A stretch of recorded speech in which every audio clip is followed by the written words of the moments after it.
Hello friends, and welcome to Escaping the Mouse with your host, me, Breck Roll. Alright, I got just a couple little projects to do. I kind of decided, I thought maybe a couple days ago I might do another part of the living room painting, but I decided I kind of want to put that off for a little bit and get a few other things done. So I did a cooking recipe yesterday, and today I just got a couple little projects I need to do. One of the things is it rained a little bit. We had a couple storms in the last week that really didn't dump a lot of rain on us, but the pool has kind of got water on top of the pool cover again. And for a while there I was bailing it out, but I actually came up with an easier way of doing that.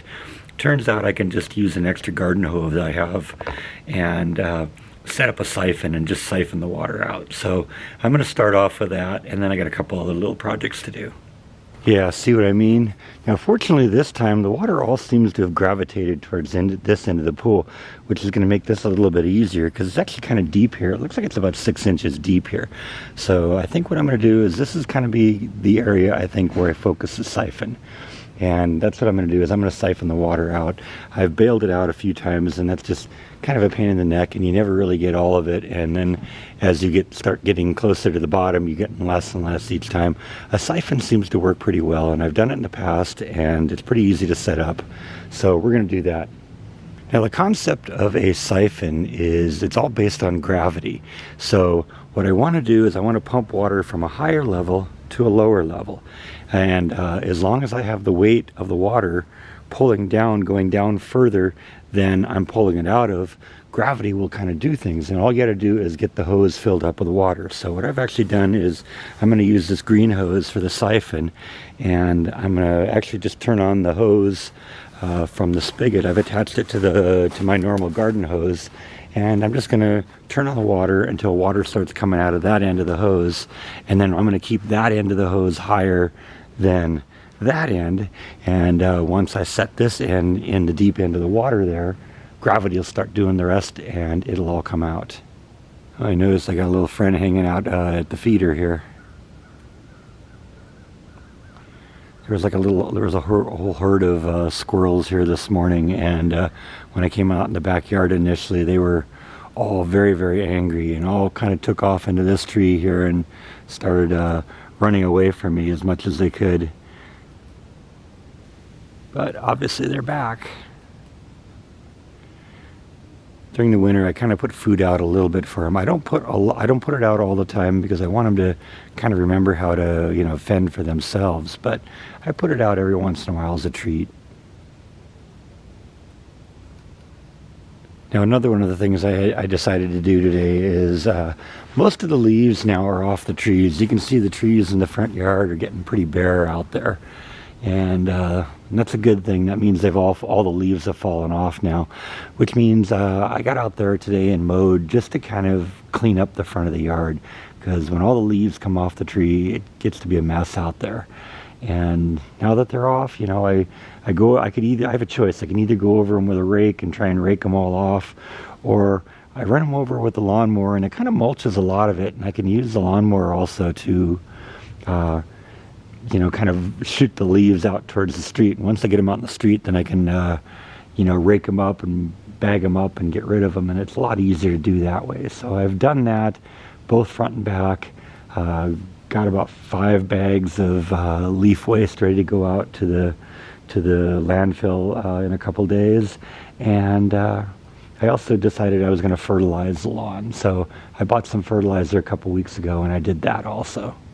Alright, so what I've done now is I've turned on the hose, and I'm just going to let it run for a couple of minutes, and I want to basically just get all the air out of the hose so that we can set up our siphon and get that working.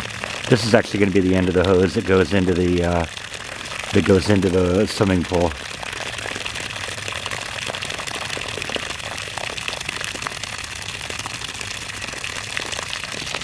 Alright, so now that I got all the water coming out, I've kind of slowed down the flow of the water. I want to have the water flowing into the hose just a little bit, but since I'm going to actually throw it into the pool here, I don't want to throw in too much because I don't want to actually pour more water into the pool than I need to.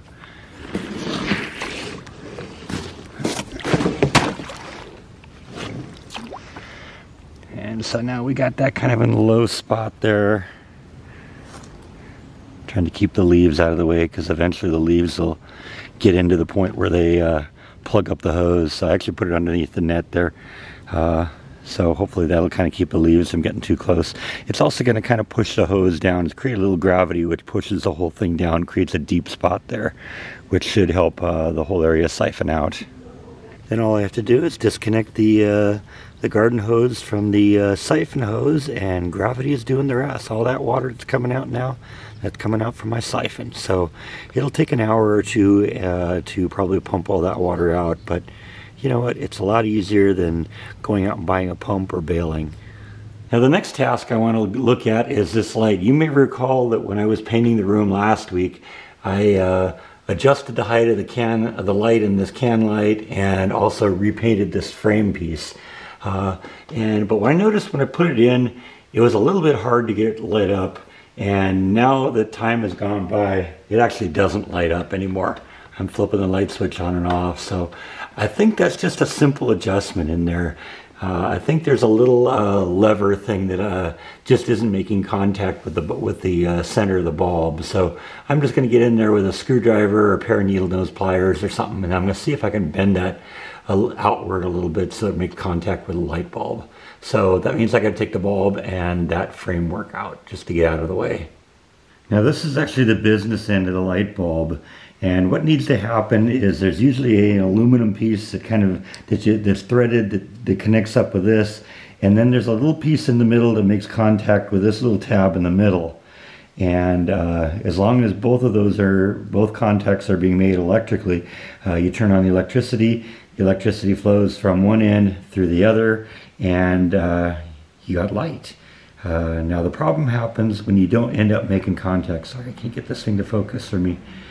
You run into a problem when you can't get the thing to make contact with both the points. So I think, like I said, the piece that makes contact with this little part in the center here, it's probably a little recessed in there. So I'm just going to grab onto that with a pair of needle nose pliers, and we're going to try and bend that down a little bit.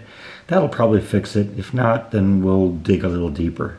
Alright, so here's the inside of the can light here, and this is where the bulb goes in. You get the threaded piece around the outside edge, and then there's that little metal piece right in the middle down there and deep in it. And that thing, I think, is just probably pushed too far in there where the bulb isn't making contact with it. So if I grab that with a pair of needle nose pliers and bend it down a little bit, that should fix the problem. Got to be careful. You don't want to pull too hard on that because you might break that piece off. You break it off, then you got to replace the can light, and that isn't fun. But I think I can hit that with a pair of needle nose pliers, and I think we'll be fine. I'll shut off the power for this because there is the potential for getting a shock. So be careful with something like this. All right, it may not look like I've done a lot, but actually I was able to bend that piece down probably, about 20 degrees. So it's sticking down maybe another 1/4 of an inch or 1/8 of an inch. And that should be enough to make contact with the bulb. So before I put everything back together, I'm just going to put the bulb back in there and make sure the light bulb comes on now. So before I put the cover back on, I just want to turn it on and make sure it works. And yeah, see, we're good to go now. That's all it was. It just wasn't making good contact in there. So we'll put the cover on, and that should be the end of that. We shouldn't have to worry about this anymore. All right, got everything buttoned up, and it continues to work. So yeah, like I said, that's usually when you got a problem where you're screwing a light bulb and the light bulb doesn't come on when you turn on the switch, and you know the light bulb's good. I mean, it's possible the bulb burned out too, but if you know the bulb is good and you can put it somewhere else and it works just fine, then that's probably what it is. 99 times out of 100, that's what it is. And it's a simple fix. And it's one of those things, if you called an electrician out, you'd pay 50 or 75 bucks for that. It's something you can do yourself. I did it in 5 minutes. So, just, file that away for future reference. So this is the third and final thing that I want to look at today. A few months ago, I started getting a warning from my car. My car has a bunch of technology on it, and one of the things it does is if the tire pressure is getting low, it'll warn you about it. And so I started getting a warning about 2 months ago that one of the tires was low, and I went and looked and checked them all, and they all could use a little bit of air. So I, ended up going around filling them all up, and everything seemed to be fine. And then you know what, one of the things after you've changed the added more air to the tire, you have to reset the computer in the car so that it realizes that okay, this is a new standard and this is what it should be. And so I did that. But every time for about a month afterwards, every time I turned the car on, it would tell me that the tires were low. And I'd go and check it, and the tires were fine. So I thought there was something glitchy with maybe the sensor. And as it turned out, I went in and had the oil changed, and apparently they looked at it at the time and they fixed it, and it hasn't been a problem since. Well, I was at the grocery store yesterday, and when I got back out to the car, it looked to me like this tire was a little bit on the low side. And it was funny because I didn't get any warning from the computer that there was a problem. I just saw it and it looked like it was real low.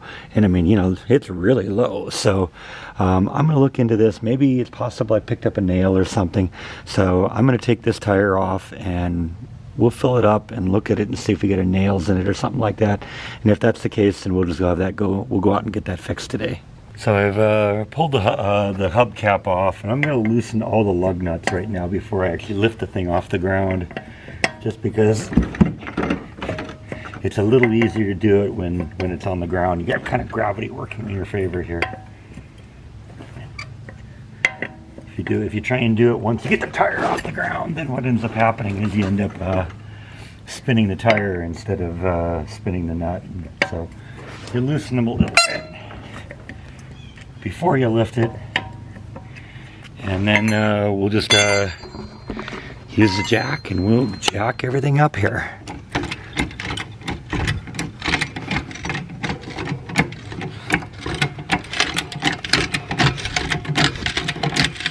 Okay, got it off the ground. Now we're going to remove all the five lug nuts. Most of them are just finger tight here, I think. Yeah. All right. Get to the point where if you had tire issues here, you do this a bunch of times, and it just kind of becomes second nature here. I can even do it while shooting a video. Alright, I think that's my problem right there. I think that's a nail. So I'm going to kind of mark that a little bit, and we're going to go get that repaired. So I'm going to have to put the spare tire on for a few minutes, but that's okay. That's something we can do. We'll take this up and get the tire replaced or get it repaired. They can just fix that. You know, they'll deal with that real quick. It'll be 25 bucks and we'll be done. So I'm going to go over and get that taken care of. But first I got to put that spare tire on. Alright, so I got the spare tire on. I basically just got the lug nuts finger tight. I'm going to kind of crimp it a little bit with this. You can only do so much because the wheel's turning. Just enough to kind of get it snug. And then what we're going to do is we'll lower the car down. And then we can tighten up the wheels more.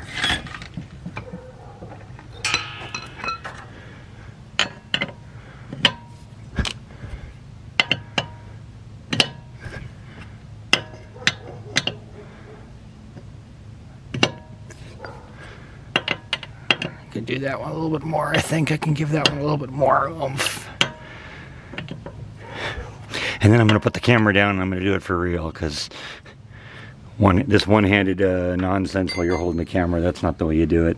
Alright, so I just marked the location with a nail with a little piece of masking tape. That'll make it easier to find when the time comes. So let's throw that in the trunk and go over and get it fixed. Alright, I kind of expected this was a possibility because it's kind of late in the day. It's almost 5 o'clock. And I got down there and they were almost kind of getting down to the point where they were going to be shutting down for the night. So they said I could either wait a couple hours and pick it up then, or I could just come back tomorrow. So I just elected to come back tomorrow. Now, while I was in the neighborhood, this was kind of over there where my apartment used to be. I decided to make a trip over to my local H-E-B that was over there. That's the one that I used to shop at when I lived in the apartment. I've been having a kind of an issue with the one I'm shopping at now. You know how much of a fan I am of the unsweetened white grapefruit juice. We talked about that a long time ago. And for the last couple of times I've gone over to the H-E-B I've been shopping at lately, they have not had the white grapefruit juice in stock. I was hoping that they hadn't just discontinued carrying it and that it just maybe a temporary shortage or something like that, or they just didn't have any in stock at the point when I was trying to buy it. But I decided decided to hit the H-E-B that I used to shop at when I was in the apartment, just to see if they had it, and luckily for me they did. So I've stocked up a little bit, and we should be good to go for a while. But I hope my local H-E-B actually starts carrying that again, and it isn't just something that they've just decided to discontinue. You never know with stuff like this, because sometimes if they don't sell enough of something, they'll just stop carrying it in a certain location, and then you're just out of luck. So that was sort of what I ran into originally when I was back in California, because Ocean Spray used to make a really good unsweetened grapefruit juice, and they discontinued that several years ago. But fortunately, Ralph's, which is where I used to shop then, had a store brand that I thought was pretty good, and so I started buying the store brand. Well, then Ralph's discontinued carrying their store brand of the white unsweetened grapefruit juice, and so I had to go look somewhere else. And it turns out another grocery store chain called Stater Brothers in California, they had a store brand of it, and so I bought their store brand for a while. That was the only reason I'd go to Stater Brothers, and it was like 5 miles away. So that's how dedicated I was to getting my white unsweetened grapefruit juice. Well, then they discontinued it, and I was just out of luck at that point. And so I was really happy when I came here and found the H-E-B brand grapefruit juice that was, that I really like. You remember that was big for me a couple years, about a year and a half ago when I found that here. I was very excited about that. So I'm glad that they've still got it. I'm hoping that that whatever the issue is in my local H-E-B, that's just something temporary. Maybe I've just been unlucky, and the couple times I've looked for it, they didn't have it. Maybe they were just sold out. So whatever, we're in good shape now, at least for a few more weeks. So we'll keep an eye on that. But anyway, I think that's all that I have for today. Thank you as always for watching, and I'll see you next time on Skipping the Mouse. Good night.